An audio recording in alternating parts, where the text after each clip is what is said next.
This is my disc destroyer. It's a mean little machine with one job, testing grinding discs.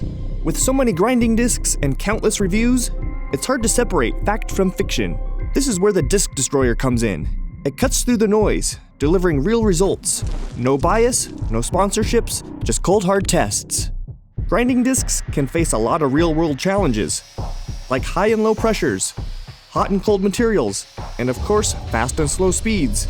This machine tests it all, so that we can finally find the truth in the reviews.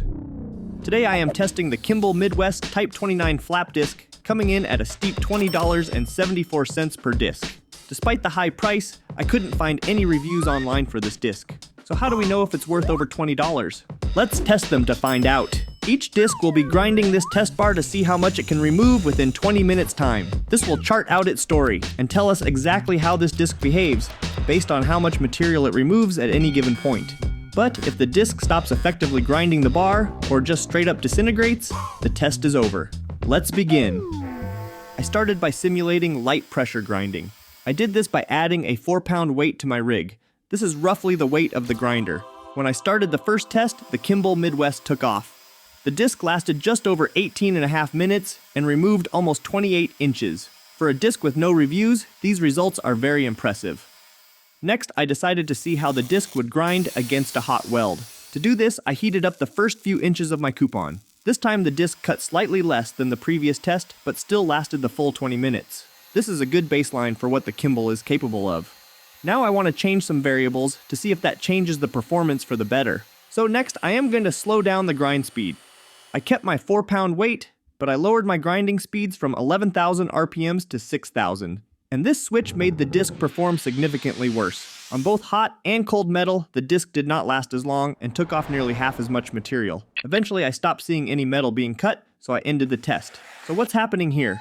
Taking a look at the disc after the test, it looks like it's glazing. This means it lost abrasive quality, making it unable to keep cutting our coupon. At slower speeds, this doesn't surprise me, but it has me wondering if I can get even better results at regular speed, but with more pressure on the grinder. So I raised the RPM back to 11,000 and swapped my 4-pound weight for 8. And this time, the Kimball Midwest started off strong. In just 4 minutes, the disc had already taken off over 7 inches. It lasted the full 20 minutes of the test and took off 24 inches. Pretty good, but still not as far as the lighter weight. Lastly, I am going to heat up the coupon once again and see what this disc can do at high pressure and high heat. In this high heat test, the disc started off even more aggressively than in the cold 8-pound test. In 4 minutes, it took off almost 9 inches of material. It lasted the full length of the 20-minute test. After measuring the coupon, I saw a little under 24 inches of material had been cut. So how did the disc do overall? I would say it did very well, but it is also one of the most expensive discs I have tested. To get the best performance out of this disc, the user should grind cold metal while using light pressure. But is it worth the $20.74 price tag? Well, that is for you to decide. If you'd like to see the data I've collected for this disc, as well as the other discs in these tests, I've posted them at the Fireball forum, linked in the description.